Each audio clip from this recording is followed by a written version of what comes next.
You see this story in the Washington Post telling the story about a 26-year-old man that still goes to the pediatrician? Apparently that's not uncommon. Why some young adults don't move on. Apparently they can't.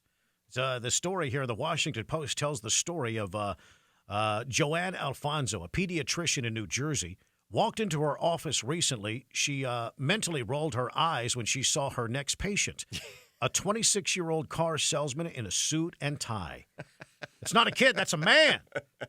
Yet Alfonso wasn't that surprised. In the past 5 years, she says that she has seen the age of her patients rise as more young adults remain at home, and thanks to the Affordable Care Act, on their parents' health insurance until the age of 26. There you go. So they're having to deal with issues, with health issues that they maybe haven't really had to spend a lot of time with, like hypertension and anxiety and depression, things like that. And what it's doing, another thing is, think about this. It's going to be harder in some cases for someone who really needs a pediatrician because they have a child that they want to take to the pediatrician, can't get an appointment because they're seeing these adults who are still living at home on their parents' insurance. Dr. Alfonso says first it was 21, then 23, and now 26, and a lot of them just can't afford to live on their own, and they can't get their own insurance. They can't even afford to copay. And if the insurance was offered at work, there's generally a cost share involved if insurance is provided at all, she says. Yeah, the idea of young adults continuing to see their longtime pediatricians has been around for quite some time and kind of been a joke, really, if you think about it. I think it was a joke on Friends.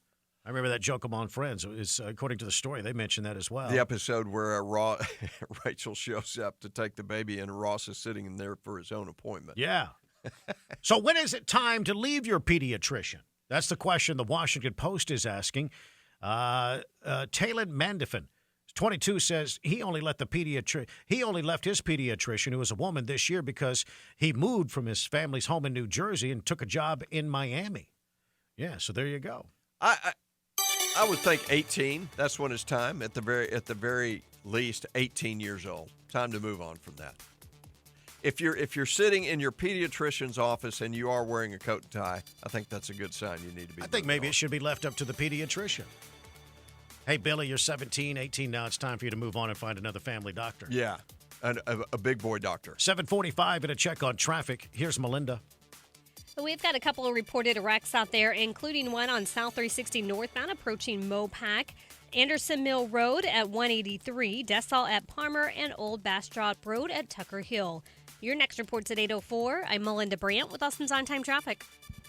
This segment brought to you by Crestview RV. Don't miss the sizzling summer deals at Crestview RV. New 26-foot travel trailers, $13,995 or $128 a month. See dealer for details. Crestview RV in Buda, Georgetown, and Waco. For the location nearest you, visit CrestviewRV.com. CrestviewRV.com.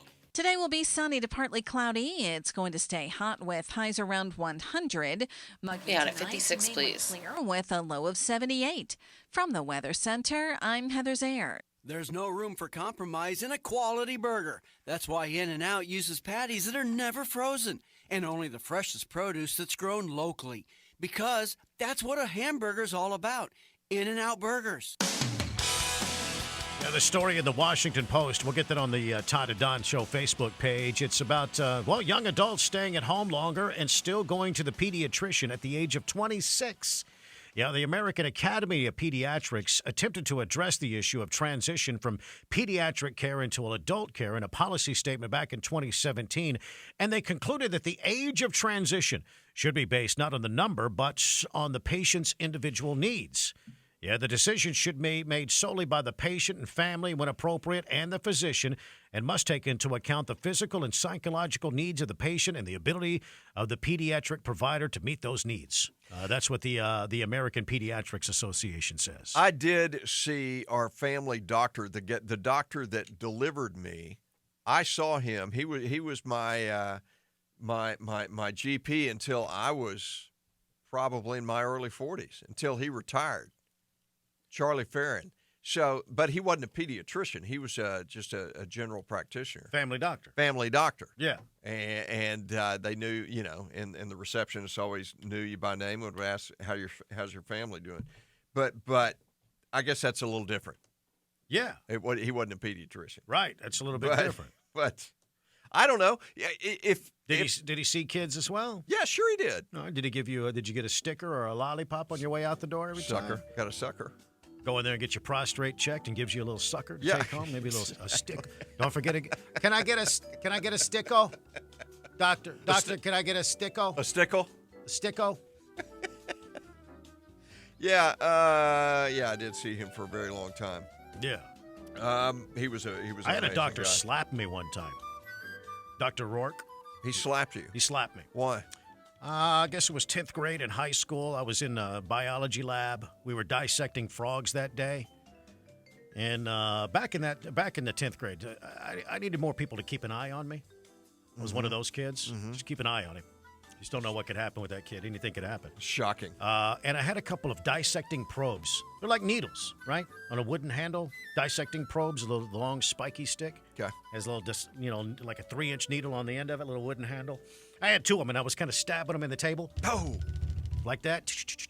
And apparently when I went down with the right one, that needle stuck in the wooden desk, came out of the handle, and when I went back down, it pierced through 3 of my fingers. Oh. All 3 of my fingers right there.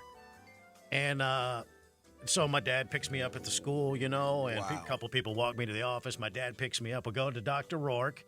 He's going to fix it. He, little shot, little local anesthesia, and pulls him right out. Yeah. And I asked him, I said, can you write me a note so I don't have to go back to school? And he said, no. Stop doing stupid stuff and go back to class. Slapped your face? Yeah. Well, but my dad was right there. He assaulted you. He did.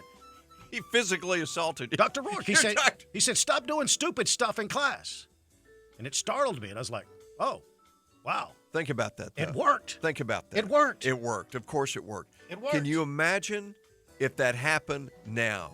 If a snowflake got slapped by their doctor now and said, stop doing stupid stuff. Let's be honest. Some people need to be slapped. Oh, right? absolutely.